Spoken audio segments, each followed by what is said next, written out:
What's up you guys, Mo Awesome from Awesome MTB and welcome to the Awesome MTB Short Travel Trail Bike Buyer's Guide.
What's up you guys, Mo Awesome from Awesome MTB and welcome to the conclusion video of our Awesome MTB Short Travel Trail Bike Buyer's Guide. Over the last few months, we have been testing out 7 of the best short travel trail bikes on the market.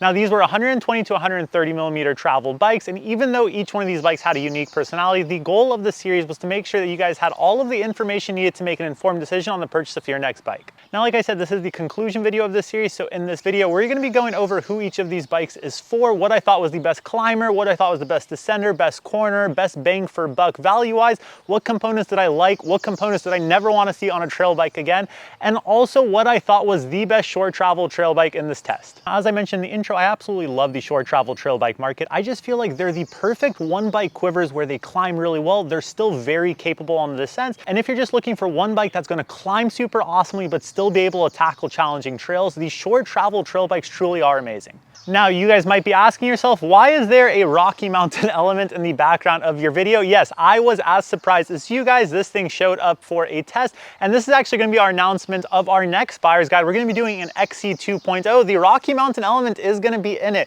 and this was also an interesting story because in this test we actually have the Revel Rascal, and Revel Rascal did announce that they would be going out of business during the test. However, similar to the Rocky Mountain news change fast, and there's already been word that Revel might actually make a comeback. So yeah, stay tuned for the Rocky Mountain element test, and also stay tuned for the future of Revel bikes. We're crossing our fingers there. And also, if you guys have been enjoying these buyers guide, if you guys can leave a comment, it really does help support the channel a ton, and consider subscribing to not miss out on any future videos. And lastly, we do want to thank the companies that help make this series possible. The first one being Feedback Sports for making the best repair stands and digital scale out on the market. We also want to thank Tailwind Nutrition for making the best nutrition in the game. And we also want to thank Pit Viper for making the most stylish sunglasses out on the market. We'll leave links to all of those companies in the description of this video, as well as coupons that we do have for those brands. And most importantly, we want to thank the sponsor of this video series, and that is Bicycle. Let's face it, you guys, buying and selling used bikes is insanely tough right now, which is why we're stoked to partner up with Bicycle. If you didn't know, Bicycle is one of the largest online marketplaces where you can go to buy or sell pre-owned bikes. They have more than 30,000 listings on their site, and the best part about it is that the process is insanely easy both for buyers and sellers. Are you in the market for a used bike? No more sketchy meetups at random places. They make the buying process quick, simple, and most importantly, safe. With a no-hassle return policy, if the bike you buy isn't exactly what was shown on the listing, they will take care of you. Plus, get fast and safe payments without having to deal with strangers. Want to sell your used bike? They make the posting process super quick and simple, even helping you come up with a price for a used bike and then sending everything you need to pack and ship the bike up when it sells, as well as a shipping label. Yes, you heard that correctly. They take care of everything for you, including sending you a shipping box, getting you a shipping label, and even scheduling a pickup with your local delivery service. It really is the easiest way to sell your used bikes. Recently, they also added a component section to the website, so now you can sell any old bike parts you have that have been lying around, or pick up some gear for yourself and save a ton of money. Once again, you guys, there's never been an easier way to buy or sell used bikes. Now, we all have a bike that's been lying around, we've been meaning to sell it. The cool thing is, Bicycle is actually gonna be waiving 100% of the selling fees during the duration of this buyer's guide. Don't worry if you're here in the future, they still take care of friends of the channel, so be sure to check out the link in the description. Huge thank you to Bicycle for being an amazing platform to buy and sell used bikes. And with that being said, let's get back into the series. Once again, you guys, we can't recommend Bicycle enough if you're looking to buy or sell your used bike. We'll leave that link in the description of this video. Huge thank you to Bicycle for making this series possible. And with that being said, let's get into the conclusion. All right, so the first thing I want to do is give you guys a quick summary of each of these bikes and tell you guys who I think each of these bikes is for. The first bike I want to talk about is the Yeti SB120 Lunch Ride. Now, I truly think that Yeti makes some of the fastest bikes in the industry. And the cool thing with the Yeti SB120 is it actually felt like a trail bike that felt like a trail bike out on the trails. Now, the SB120 is 140 millimeters of front travel, 120 millimeters of rear travel. It has a Switch Infinity suspension design, and the Lunch Ride is a little bit beefier version of the standard 120. And once again, you guys, the Yeti SB120 out on the trails had a very good pep in its step. It was very quick in and out of corners. It was a really good climber. I love that Switch Infinity climbing platform.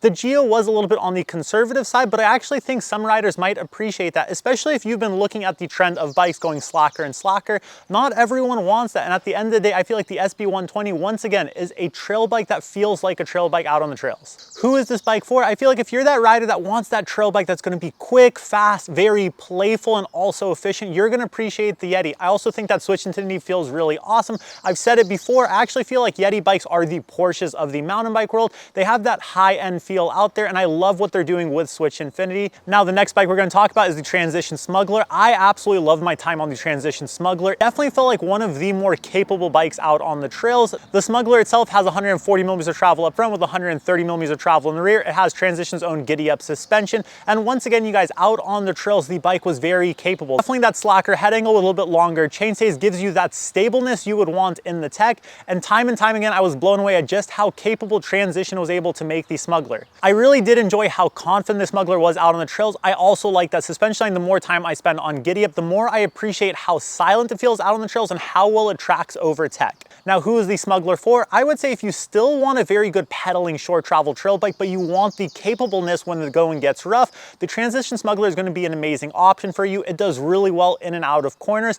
but at the end of the day, it definitely is one of the more capable bikes in this test while still retaining that short travel trail bike feel, and I thought it was an amazing option there. The next bike I want to talk about is the Pivot Trailcat SL. Once again, you guys, we have the Trailcat SL and the Trailcat LT. The Trailcat SL being the shorter travel option of the two. You have 140 millimeters of travel up front, 120 millimeters of travel in the rear, and a DW Link suspension design. You guys know I definitely love pivot bikes. I have a Switchblade as a personal bike, and I felt like the Switchblade SL was that perfect complement to that Switchblade. It was very efficient out on the trails. I love the pedaling feel out of the saddle, and it was also snappy in and out of corners. I definitely was blown away by how Pivot was able to tune that 120 mil to feel so capable over tech, but at the same time too, that bike has that classic short travel trail bike feel where you can kind of whip it in and out of corners. It was very nimble out on the trails, but at the same time too, it was also very confident. Now, who do I think will absolutely love the Pivot Trailcat SL? I think if you're looking for a short travel bike, but you don't want to go XC because you still want to be able to have fun in the tech, this is going to be a solid option for you. It also has a very supple feel over tech while still retaining that efficiency that DW Link is known for. If you're looking for that XC efficiency that can still tackle challenging terrain,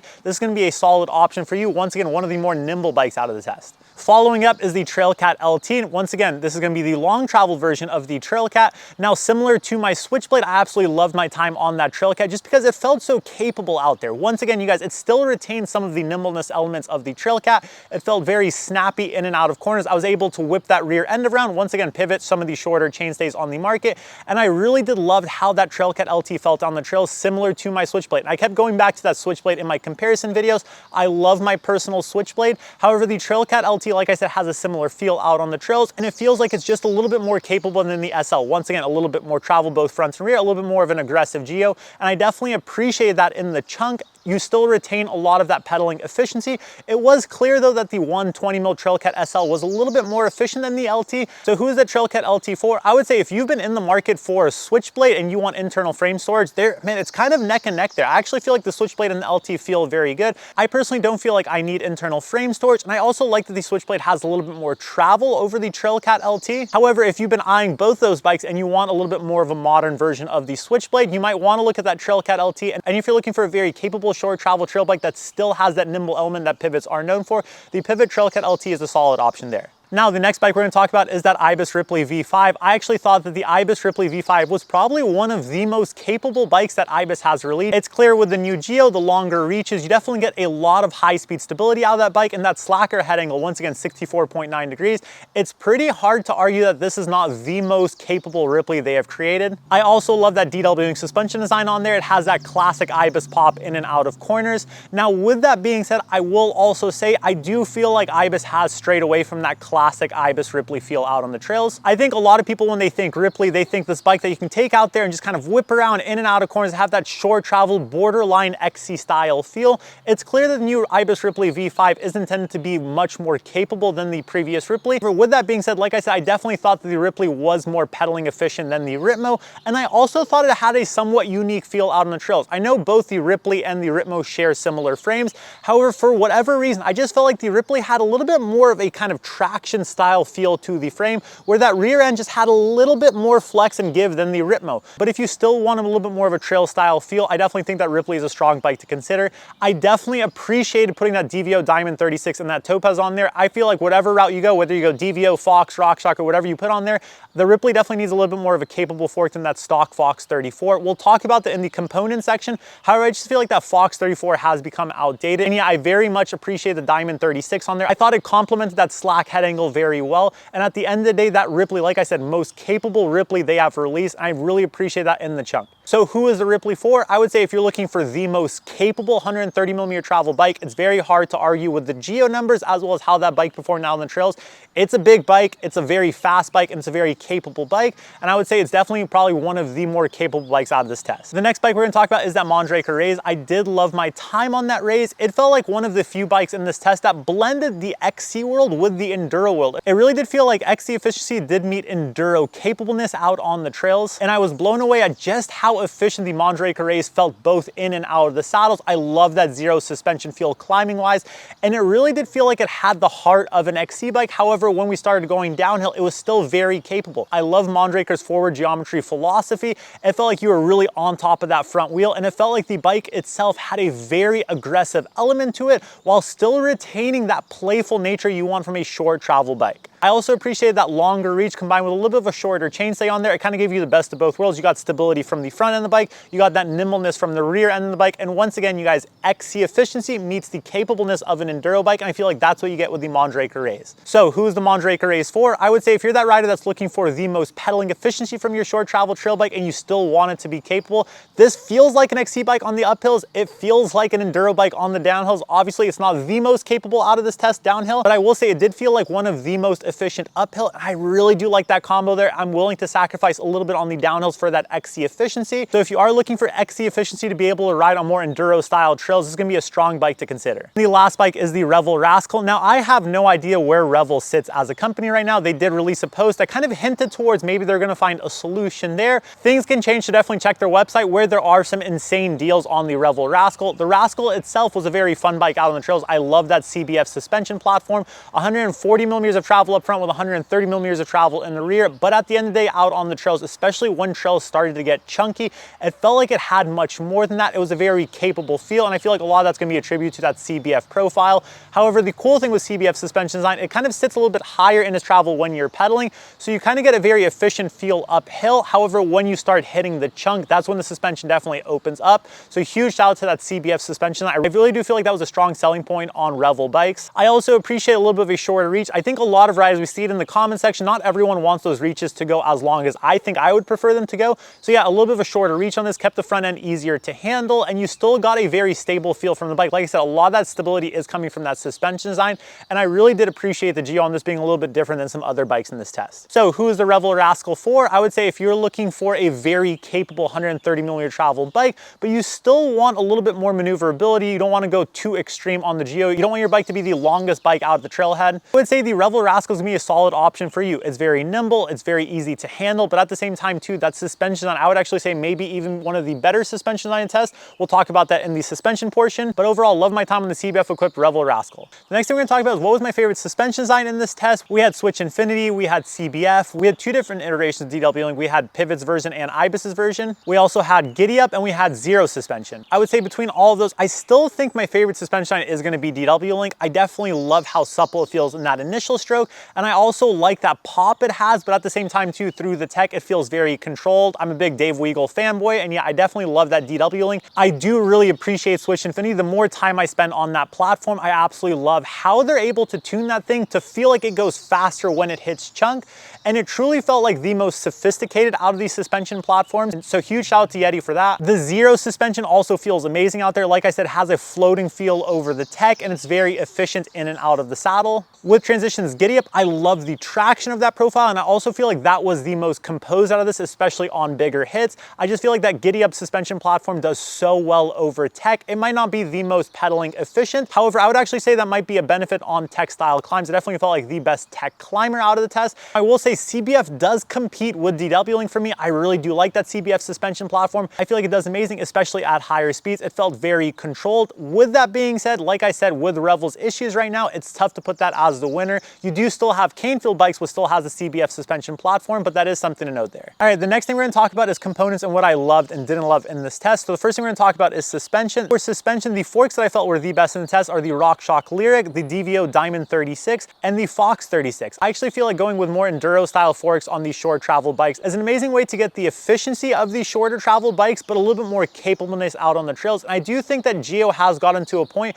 where a lot of these bikes do need these stiffer forks, and I feel like these forks have gotten to a point where the weight is actually starting to make sense with these more short travel trail bikes. I do feel like the RockShox Pike and the Fox 34 was a little bit underwhelming. I do still think that the RockShox Pike can work on these short travel trail bikes. However, I would like to see a new Fox 34, and I think there are plans to be a new Fox 34 because that current Fox 34 feels a little bit outdated, especially on these short travel trail bikes. For brakes, I actually thought the best brakes in this test were the SRAM levels. I love the modulation that came out of those as well as the power. I'm a big fan of modulation, especially on these shorter travel bikes. And once again, I'm not a big fan of the Mavens. I actually thought that was my least favorite bike in the test. I just feel like there's too much power there. There's not enough modulation on these shorter travel bikes. I don't feel like it makes sense. In terms of drivetrain, I don't really feel like I could even pick a winner there because we had all SRAM transmission and then we had one Shimano XT. I really do wish SRAM would bring back AXS. I thought the previous iteration of AXS was way better than the current iteration of transmission. That's just my opinion though. For handlebars, One Up Components carbon handlebars definitely has to be some of my favorite, as well as Pivot's own stock carbon bars. I think Pivot makes an amazing bar as well. Going into grips, I actually think the Pivot grips are my favorite grips out of the test. I don't know how they did it. I think those are the best grips on the market. For dropper post, I really do like the new Fox Transfer dropper post. I also like that One Up Components dropper post as well. For saddles, I have been on a little bit of an ergon kick lately. I really do like that ergon all road. We'll link everything I'm talking about in the description of this video, but yeah, that saddle felt really good. And the question I get asked the most is what was my favorite tires? I would say a Maxxis Minion DHF up front with an Aggressor in the rear is probably gonna be my money combo for short travel trail bikes. I love that setup. I think the Continental tires, I still have not been driving with them. And if I were to say least favorite would probably be the Continentals, and my favorite, like I said, the Maxxis Minion DHF up front and the Aggressor in the rear. Which of these bikes was the best climber? I would say it's going to be neck and neck with the Pivot Trailcat SL and the Mandreker Rays. I feel like both these bikes are very efficient in and out of the saddle. They both did amazing in terms of acceleration and both had very comfortable seated pedaling position. Now, what was the best descender out of the test? Man, that Transition Smuggler, it's tough to not pick that bike. It was very capable. It had a very good feel while still retaining that short travel trail bike element.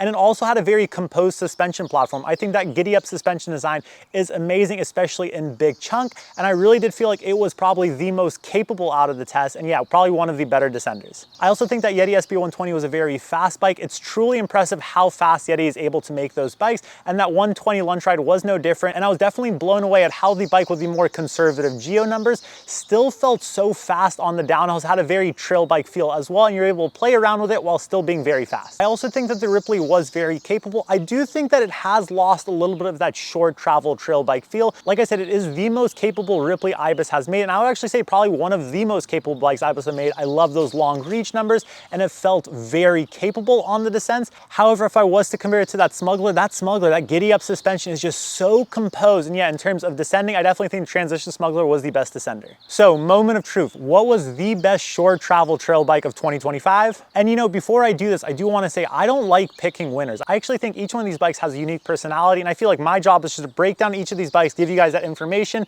so that you guys can make an informed decision. However, there are people that always hit us up after if we don't pick winners. Why didn't you pick a winner? You should pick a winner. You have to pick a winner. And you know, I'm actually gonna have to pick two winners because I actually think the two best short travel trail bikes of 2025 are the Mandreker Rays and the Transition Smuggler. Now, before you get outcry of how could I pick two winners and not one, I do have to say this. I do feel like those are still two different bikes. It's crazy. Even in the short travel trail bike category, I do feel like the personalities of both are so different that I have to pick both because I do love both equally. I feel like if I ended up with a Transition Smuggler, I would be absolutely stoked. That bike is so much fun. It puts the biggest smile on my face on the descents. It's fast, it's capable. I love that suspension feel. It just has a very composed element in chunk, and it also rips in and out of corners. I love the geos on that bike. I love how simple that bike is, and I really do feel like I appreciate how simple of a mountain bike it is while still retaining a lot of fun elements to it. And if I ended up with a Mandreker Rays, I feel like I would be stoked there because I really do feel like that is where XC efficiency meets enduro capableness. And I feel like there's gonna be riders out there that are gonna appreciate how amazingly that Mandreker pedals. In and out of the saddles, I was blown away at how cross-country like it felt. However, it still had a very capable feel on the descents. That forward geometry is real, and it felt like you were on top of that front end. You could really whip that bike in and out of corners with that shorter chainstay approach. Overall, like I said, it's a very good blend of cross-country efficiency with enduro-like qualities out on the trails. Is it as capable as the Smuggler? No, I think the Smuggler is gonna be more capable than the Rays on the descents. Now, is that Smuggler as good of a pedaler as the Rays? No, that Rays is gonna win that battle day after day. However, with that being said, I do think that the person looking at the Mandreker Rays and they're looking at the lines of that bike, they're appreciating the beauty of that overall frame. They love that clean carbon construction. They love how clean the bike looks. I feel like they're also going to appreciate internal headset cable routing. They like how clean it makes the front of the bike. That Mandreker is a true work of beauty, and I feel like that rider is probably looking for the most efficient short travel trail bike that can still handle tech. And I feel like that's what you get with the Mandreker Rays. You get cross-country efficiency, but the ability to ride enduro style trails, and I love that for the Mandreker. Now, the person looking at the Transition Smuggler is probably looking for a capable short travel trail bike that's still gonna have that short travel trail bike fun out on the trails. It's gonna be efficient, it's gonna have a good pop in and out of corners, but at the end of the day, they wanna get rowdy. They also want a bike that's gonna be a little bit more on the simple side. They don't like internal headset cable routing. They're gonna look at that Transition, and I feel like that's where the motto "Party in the Woods" comes from. That bike is just a very good, no-nonsense short travel trail bike. And this is where it gets really tough, because what type of rider am I? Once again, I fall right in between the Transition and the Rays, and that's why I feel like I could go either or. If both these bikes were in a bike shop and I had to pick, I don't think I would be able to pick, because if I wanted to go with the Transition, I would be so stoked at how fun that thing was downhill, but knowing that I still had a short travel trail bike, it was gonna be efficient uphill, and I was still gonna have a good pop in and out of corners, I would be stoked. If I ended up going with the Mandreker, I would absolutely be loving how good that bike felt in and out of the saddle on climbs. I love that cross-country feel to it, and I also love that forward geometry. I like being on top of that front end, and yeah, overall, I'm blown away at how capable that bike is on descents. Either way I go, I feel like both are amazing. I feel like the Mandreker looks super clean. I feel like the Transition is very simple. I feel like both of them definitely won my hearts over, and I would be totally fine going with either of those bikes. I think they're both awesome. What do you guys think? Let us know in the comment section. If I didn't answer any of you guys' question, definitely let us know, and consider subscribing, you guys, because it really does help out the channel a ton. Let me know what you guys think. Did you guys think I picked it accurately? What bike are you gonna go with as your next bike? And also, what bike do you guys wanna see in our future shootout? Because we have another one coming at you guys soon, so stay tuned for that. Huge thank you to Bicycle for making this series possible, as well as Feedback Sports, Pit Viper, and Tailwind Nutrition. And thank you guys so much for watching the series. Until next time, you guys, ride awesome. You.